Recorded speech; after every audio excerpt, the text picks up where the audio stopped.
Hello दोस्तों, कैसे हो आप सभी लोग। स्वागत है मेरे ऑलराउंडर क्लास में। आज के क्लास में बताने वाले हैं ये मैथमेटिक्स का सवाल जो कि मोस्ट इम्पॉर्टेंट होने वाला है।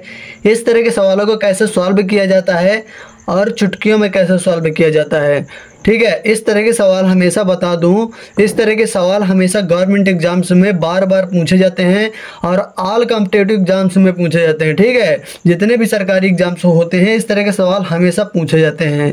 इस तरह के सवालों को क्या कहते हैं? इनको कहते हैं बोर्ड मास वाले सवाल। ठीक है, तो इसमें हमारा कौन सा फॉर्मूला यूज होगा, तो यहाँ पर बता दें आपको कि इसमें हमारा यूज होगा बोर्ड मास का फॉर्मूला।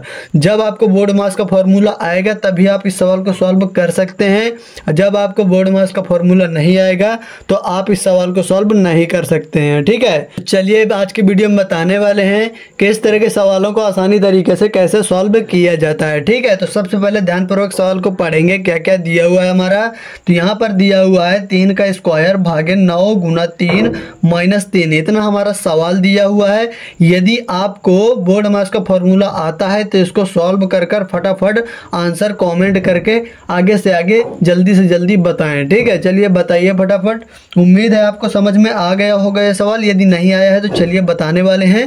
तो यहाँ पर सबसे पहले क्या करेंगे, ये जो हमारा 3 का स्क्वायर दिया हुआ है तो इसको पहले तोड़ लेंगे। ठीक है, तो यहाँ पर 3 का स्क्वायर जो दिया हुआ है तो यहाँ पे आपको डायरेक्ट 3 का स्क्वायर कर देना है, 3 त्रिका 9 कर देना है।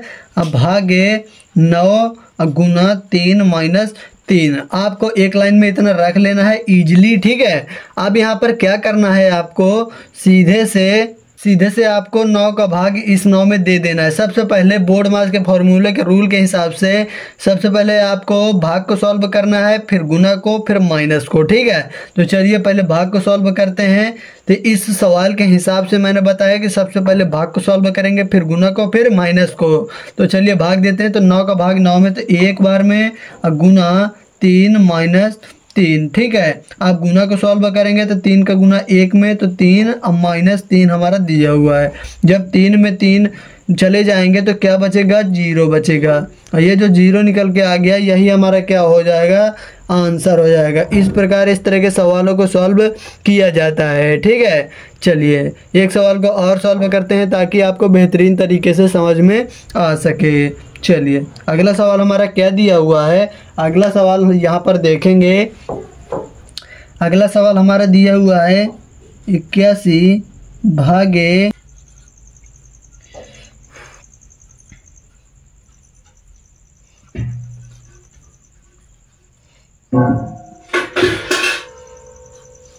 ये हमारा अगला सवाल दिया हुआ है। क्या दिया हुआ है, 81 भागे 3 प्लस 5 माइनस 4। ठीक है, इसको सॉल्व करके आंसर कमेंट करके आपको जल्दी से जल्दी बताना है। चलिए बताइए फटाफट। तो यहाँ पर क्या करना होता है, यहाँ पर सबसे पहले मैंने बताया था कि इस सवाल में जो इस प्रकार दिया हो तो सबसे पहले आपको भाग को सॉल्व कर लेना है, उसके बाद किसको सॉल्व करेंगे आगे बताएंगे। ठीक है, तो चलिए भाग को सॉल्व करते हैं। तो यहाँ पर आपको 3 का भाग 81 में देना है, कितनी बार में जाएगा, तो यहाँ पर चला जाएगा 3 दूनी 6, यहाँ पर 2 बचेगा, 3 सत्ते 21, प्लस 5 माइनस 4 इतना हमारा बचा हुआ है। ठीक है, चलिए इसके आगे सॉल्व करते हैं। तो यहाँ पर अब माइनस को सॉल्व करेंगे या प्लस को सॉल्व करेंगे, तो सबसे पहले प्लस वाली संख्या को हम सॉल्व करेंगे। ठीक है, तो चलिए सॉल्व करते हैं। तो यहाँ पर 27 प्लस 5 कितना हो जाएगा, यहाँ पर हमारा हो जाएगा 32 हो गया हमारा। अब माइनस 4 हमारा ऑलरेडी दिया हुआ है। ठीक है, चलिए अब यहाँ पर क्या करना है, 32 में 4 हमें घटाना है जो कि आपको कमेंट करके बताना होगा। ठीक है, चलिए बताइए। तो 32 में 4 चले जाएंगे तो यहाँ पर बचेगा 28 यानी 28। ठीक है, ये जो 28 आ गया हमारा आंसर हो जाएगा। ये जो 28 निकल गया यही हमारा करेक्ट आंसर होगा। इस प्रकार इस तरह के सवालों को सॉल्व किया जाता है। इसमें बता दें कि यहाँ पर हमारा यूज हुआ है बोर्ड मास का फॉर्मूला। ठीक है, बोर्ड मास का फॉर्मूला जब तक आपको आएगा नहीं तो आप इस तरह के सवालों को सॉल्व नहीं कर सकते हैं। ठीक है, चलिए एक सवाल आपको दिया जा रहा है जिसका आंसर आपको कमेंट बॉक्स में बताना होगा ताकि हम भी देख सके कि आपको इस तरह के सवाल अभी आने लगे हैं या नहीं आने लगे। ठीक है, तो अगला सवाल हमारा दिया हुआ है 2 गुना 4 भागे 4 प्लस दिया हुआ है और 2 दिया हुआ है। ठीक है, बहुत ही इजी सवाल है। 2 गुना 4 भागे 4 प्लस 2, एकदम इजी सवाल है। आपको इसका आंसर कमेंट करके बताना है। चलिए फटाफट बताइए।